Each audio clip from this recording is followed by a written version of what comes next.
Sebentar lagi kita akan lebaran. Maka ada sunnah. Kalau dilakukan tinggi pahalanya. Kalau tidak dilakukan rendah nilainya meskipun lulus. Tapi lulus percobaan.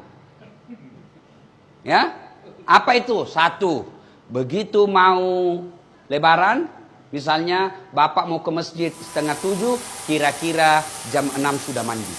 Sebelum mandi, sunnah potong kuku. Sunnah potong kumis, rapikan. Kalau jenggot, berbeda pendapat ulama.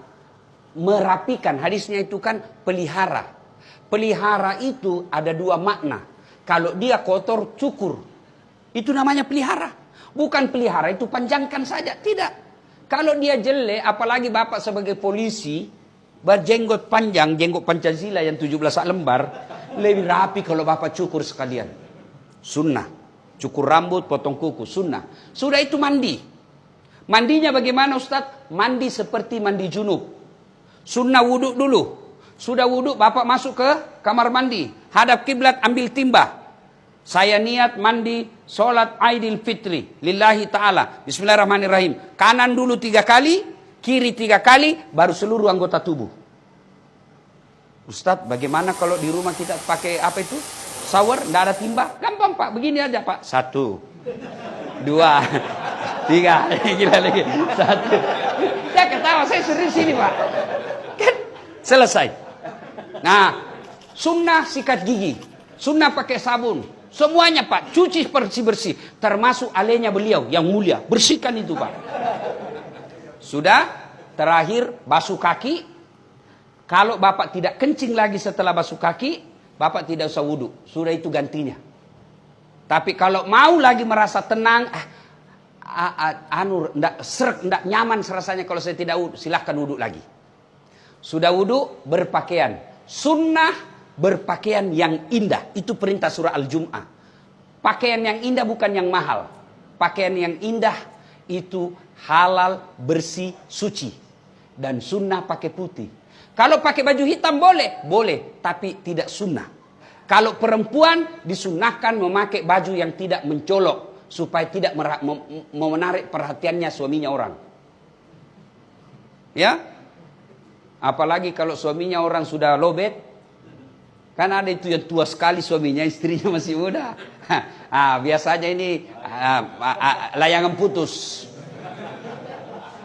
Nah, itulah sunnahnya. Sunnah perempuan tidak bercorak terlalu terang. Sunnah berikutnya lagi, bapak sunnah memakai parfum. Kalau tidak ada mahal, parfum palsu sekalipun boleh. Kalau hari itu tidak ada sama sekali pengharum ruangan ambil Pak, semprot. Ya.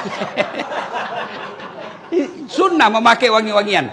Tidak ditentukan parfum, pakai wangi-wangian. Kalau dengan pengharum ruangan sudah wangi, itu sudah sunnah.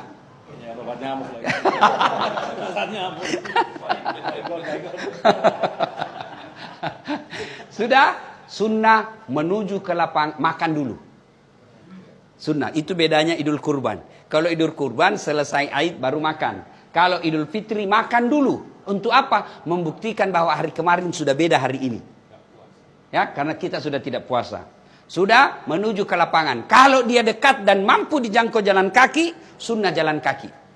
Tapi kalau dia jauh, Pak Kapolda di sini, mau lebaran di Mapolda, jam jalan kaki Pak, setengah mati Pak. Repot Pak, 11 kilo Pak. Begitu sudah sampai Pak, orang sudah bubar. Kalau dijangkau dengan jalan kaki, sunnah jalan kaki. Dan sepanjang jalan bertasbih, bertahmid dan bertahlil. Allahu Akbar, Allahu Akbar, Allahu Akbar. La ilaha illallah, wallahu Akbar. Allahu Akbar, walillahil hamd. Sampai di lapangan. Karena sunnah itu Pak di lapangan. Untuk membedakan hari raya dengan Jumat biasa. Maka disunnahkan lapangan. Nah, sampai di lapangan tidak ada salat qabliyah. Tidak ada salat sunnah. Langsung duduk. Sambil duduk memuji-muji Allah. Takbir, tahbil, takmid. Allahu Akbar, Allahu Akbar. La ilaha illallah, wallahu Akbar. Allahu Akbar, walillahil hamd. Sudah, masuk tiba saatnya salat. Sholat Idul Fitri. Niatnya tidak usah Bapak hafal. Begitu Bapak tinggalkan rumah, sudah ada pasti dalam hati, saya mau sholat Idul Fitri. Itulah niat, tidak mesti dilafazkan. Kalau Bapak mau ambil cara praktis, bilang saja begini. Tuhan, sholat sunnah Idul Fitri ya. Allahu Akbar. Boleh. Sudah takbiratul ihram, Allahu Akbar, belum dihitung. Baru baca subhanallah walhamdulillah wala ilaha illallah wallahu akbar. Allahu Akbar sampai 7 kali. Nah, sudah baca seterusnya seperti sholat. Kalau tidak hafal itu, diam saja, ikuti imam. Selesai. Kemudian Idul Fitri ada khutbah. Wajib diikuti khutbah. Banyak orang selesai sholat dia pulang. Itu sama hukumnya dia sholat duhur cuma 2 rakaat. Jadi sempurnakan dengan mendengar khutbah. Selesai khutbah berdiri, kita berjabat tangan saling mendoakan. Minimal doanya taqabbalallahu minna wa minkum taqabbal ya karim. Baru salawat Allahumma salli ala sayyidina Muhammad wa ala ali sayyidina Muhammad. Kemudian jangan lupa kantong isi uang baru. Isi uang baru Pak. Mau uang 5.000, uang 20.000, sepanjang jalan Bapak bersedekah. Cari orang-orang susah.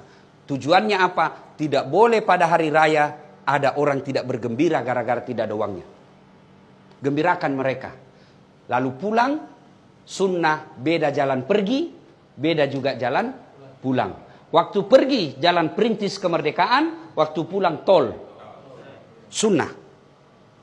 Nah, selesai itu silahkan datangi orang tua. Nah, setelah itu baru kita bersilaturahmi kepada orang-orang yang pernah kita musuhi. Itu yang paling penting. Dia pernah kita sakiti atau dia pernah sakiti kita. Siapa yang baik? Bukan yang tua, bukan yang senior, bukan yang kaya. Siapa? Inna akramakum indallahi atqakum. Yang paling mulia di antara kalian yang paling bertakwa. Siapa yang bertakwa? Ciri-cirinya suka meminta maaf. Ibu bapak saudara-saudara sekalian, apabila ini sudah kita lakukan, ada derajat takwa. Pak Kapolda sudah sekolahkan dirinya. Ternyata pulang punya prestasi, pasti ada promosi. Begitu juga ketika sudah mencapai derajat takwa, tidak mungkin Allah tidak mengapresiasi. Pasti ada promosi. Apa janji Allah? Man yattaqillaha. Siapa yang bertakwa kepadaku, yaj'allahu mahraja. Saya angkat derajatnya. 2, ku ampuni segala dosa-dosanya. 3, aku bukakan pintu rezeki dari jalan yang dia tidak sangka-sangka. Demikian, lebih dan kurangnya mohon dimaafkan. Assalamualaikum warahmatullahi wabarakatuh.